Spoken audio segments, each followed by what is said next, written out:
All right, what's up, everyone? Welcome back to EMPM. That stands for Engineering Major, Philosophy Minor, the channel where you can get a working aerospace engineer's opinions on topics pertaining to engineering, philosophy, politics, and various other social and cultural issues. Welcome to part 3 of my hashtag walk away, why I left the left story. I hope you guys enjoyed parts 1 and 2. If you haven't watched parts 1 and 2, go ahead and check those out, because then otherwise part 3 is going to seem a little bit disjointed. And before I get into that, I want to point out again that in the background here, I'm working on the county of Citrus Valley. This is a county with many different cities that I have been working on in the game called Cities Skylines. And just to give you guys a brief idea of what's going to be happening in this video today, I am going to be expanding this area around the Delta Polytechnic University, as you can kind of see in the right-hand corner of the screen there. And once I'd finished doing that, I actually didn't record enough city skylines to cover probably the topic that I'm going to end up talking about today. So after this, I'm not exactly sure what I'll be working on after this area gets expanded out, but you'll see it in the video, and I hope you guys enjoy that. And now I'm going to get into my part number 3 of why I left the left. So let's go ahead and start talking about that now. If you watched part number 1 of this series, you would have seen that my beliefs about climate change being the world's most pressing existential threat had to be abandoned. Then, in part 2, I talked about how I was completely ignorant with regards to race relations in the South. Despite this, I still voted Hillary Clinton in the 2016 presidential election. What, bro? I somehow still managed to convince myself that Hillary's big government green energy plan was a good idea, and to make matters worse, I was simply annoyed with random things that Trump said, to the point that I would favor Hillary's garbage policies over Trump's conservative positions. Listener, please bear with me. Sometimes, when you're climbing a mountain, you feel so confident in how prepared you are. That is, of course, until you get to a spot where you realize that you are not prepared. Those shoes you're wearing for this treacherous, loose rock, 100-foot scramble are not going to cut it. You tried to drink a Gatorade ahead of time, eat a bunch of carbs the night before and for breakfast, and consume more electrolytes at the beginning of the hike, but your body is still betraying you and cramping incessantly as you essentially crawl on all fours up a 60-degree angle where a fall would assuredly result in severe bodily injury and or harm. Despite your confidence and preparation, you reach a point where you are not prepared. You simply don't have the right equipment and need to take a few step backs or go a different way. A few steps back, not a few step backs, not multiple backs. When Trump was elected, this is how I felt. I wasn't prepared to look at the position objectively and move forward, at least not yet. I had to find a workaround. I was legitimately upset at the outcome of the 2016 election at first. Whether or not my beliefs were justified, I was almost certain that the country would fall into a downward spiral of economic ruin, forcing the globe into a bloody World War III. Of course, none of that happened. I had just recently transitioned to a new job during the summer ahead of the election, and my new coworkers and I simply threw our hands up at work the next day, exclaiming, "Just let me know when my tax break comes through." The problem, you see, is that my tax break did in fact come through, and I quite enjoyed the relief and extra funds. At the same time, I was still researching climate change studies and listening to my group of friends complain that the recent drought and hot weather was almost certainly evidence of impending doom. There is a lightning storm, climate change. Hurricane, climate change. Hotter summer than normal, climate change. Colder winter than normal, climate change. Red tide, climate change. And yet here was this asshole Trump aiming to make the USA energy independent by allowing more fossil fuel usage. Let me take a step back and describe to you how much negativity and complaining I heard about Trump. I heard it from my friends, my neighbors, my coworkers, my parents, my relatives, and of course the constant drone from the mainstream media about World War III, death by the sun monster, flagrant racism, homophobia, Islamophobia, transphobia, Century-old energy technology, learn to code, backward conservatives, religious nuts, conspiracy theorists, and all the other slurs echoed relentlessly by literally everyone and everything around me. I eventually had enough of all the I eventually had enough of all the catastrophizing and had a new thought. One stark experience in this regard was when I was visiting home in the spring of 2017. I loved my parents more than anything, but I have to admit, the TV switches between CNN, MSNBC, and PBS for no fewer than 9 hours a day, with only a brief pause dedicated to movies or dining. Okay, I'm exaggerating a little bit, but as a result, I was having a healthy dosage of liberal breakdowns regarding Trump at 500% of the recommended daily dosage for good measure. A phenomenon occurred which I had not seen before. Usually, only my father yells at the TV, but today, both my mother and father were yelling at the TV.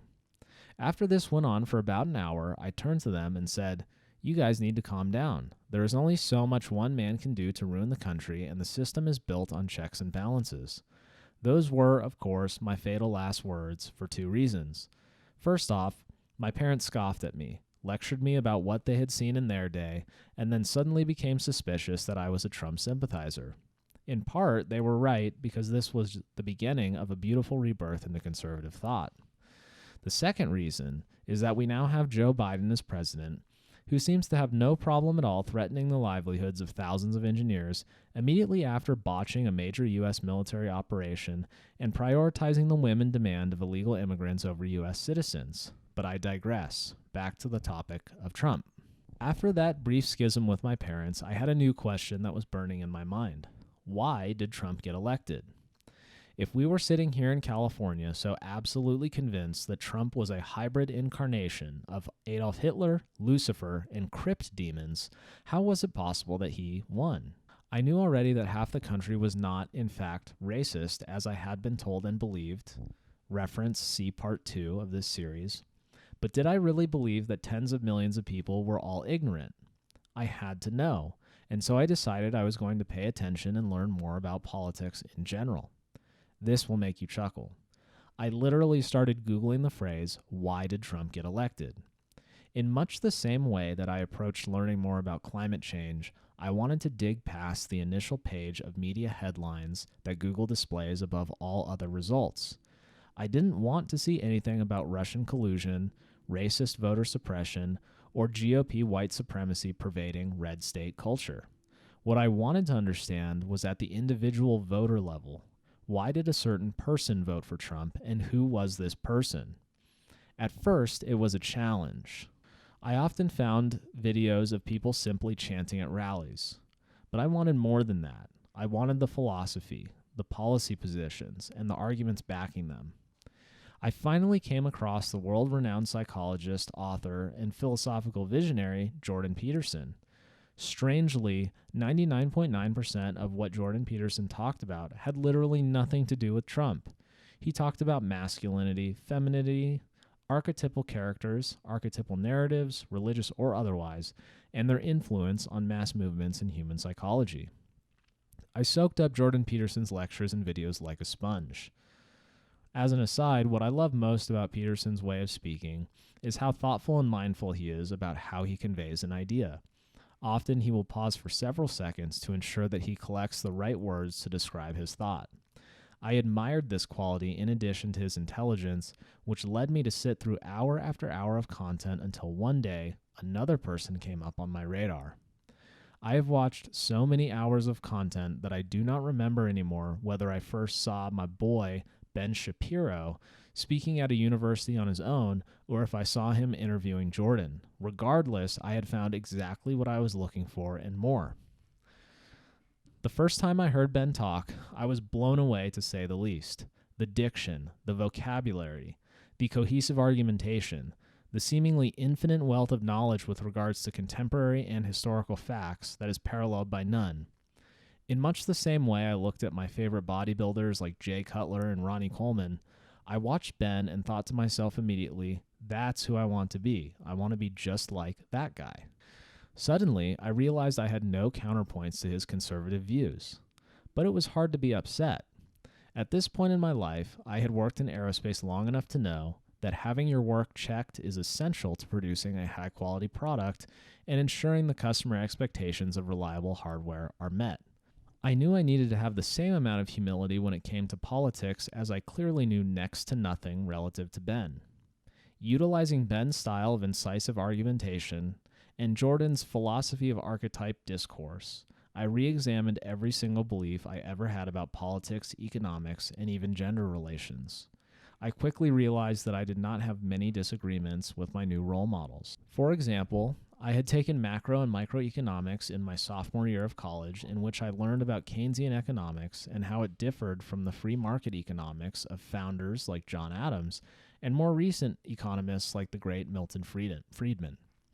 During my time reading and learning about Friedman, I used to have heated exchanges with my father about the disadvantages of minimum wage, high taxes, excessive regulation, and unionized labor. Yet as I listened to Shapiro speak on these matters, I started to question why I learned all these things in school only to vote in favor of large government, central planning, and price and wage control strategies pushed by Democrats. Why would I prefer a lifetime politician like Hillary Clinton or Joe Biden to handle economic matters better than a lifetime businessman, Donald Trump? At least Trump knew something about customer satisfaction, marketing, incentives, earned wealth, and supply chains, whereas lifetime politicians only know about manipulating public opinion to enable siphoning of taxpayer money. You might think that this view is cynical. However, consider universal health care. Universal health care ultimately means simply that the government will pay your medical bill using combined dollars that you and someone else send to them in the form of taxes. Let's say you need a procedure done that costs $1,000, and your child has $1,000 to pay. Rather than your child giving you the money directly, the government will take $1,100 from your child, keep $100, and then give $1,000 to the hospital. Where does the extra $100 go? It, of course, goes to paying all the salaries and overhead associated with the federal institution that was created to act as administrator of the money they decided to take. How about something more general, such as core values pertaining to family structures, hard work, personal responsibility, individual liberty, constitutional republicanism, and self-governance? I was fortunate enough to grow up in a household with a mother and a father, where cousins and grandparents were not more than a 20-minute drive away. My father has consistently worked 2 jobs almost his entire life, excluding the times he was laid off from one of the 2. If I wanted something, I had to work for it. From a practical perspective, that meant the following options: gardening with my dad, doing all the household chores for a week, working with my grandfather, getting a job outside of my family, or a combination of those. I started working with my father around age 8. I obtained my first official job at age 16. Whether I liked it or not, I was pushed to be independent enough to know that if I wanted something, it was up to me to choose. Either work for it or don't have it. Yet the policy position I held up until my encounter with the 2 core members of the intellectual dark web was that people have to work too hard for too little. Rather than dignifying them by saying they have the ability of self-governance in a free country to earn their keep, negotiate what their labor is worth, and leverage their liberty to embrace the opportunities afforded by this great nation, I thought it was better to have Hillary Clinton and the Democrats claim they could grant all their wishes and desires for free. Of course, what free really means is the government wants to give someone $100, so they take $110 of yours, keep $10 because they need to get paid for their hard work, and then distribute that $100 to someone who never once exchanged a direct good and service with you personally. Donald Trump, on the other hand, sought to decrease the ability of the federal government to do that by reducing regulations, backing out of expensive international treaties that only hurt the U.S. domestically, lowering taxes, and taking a tough stance on allies who slacked off on debt payments. After continued research, I realized that I was pressed to find a single large-scale government central plan that accomplished anything remotely close to what it had promised. In fact, it had generally just created unintended consequences that were severe or made the initial problem worse. All that said, who were the kind of people who voted for Trump? They are the kind of people who saw federal command-style policy increase their bottom-line costs by instituting ever-expanding federal programs, while at the same time decreasing their effective income with high taxes. They are the kind of people who grew up earning from manual labor jobs, building themselves a career with a family, only to watch their industry get chipped away by federal deprioritization. They are people who put their faith in God, love their traditions, and utilize biblical instruction to distinguish between virtue and vice. Their will is not to harm others, but to simply be allowed their space to keep the America they know and love. They will not be persuaded by neo-Marxist, socialist, and communist ideology. Finally, many of them were just like me, asking questions, realizing how hard it was to find answers, and then finding resources that confirmed deep sentiments they had always agreed with, but voted against those sentiments due to lack of information. I'll give those people more credit though, let's face it. In my case, it was also from lack of careful thought. To summarize, I learned that the policies of the left embraced by Democrats rely significantly on emotional manipulation of facts, language, and science. The only result of these policies has been to grow the federal government, which requires continually larger sacrifices of personal income and liberty to sustain.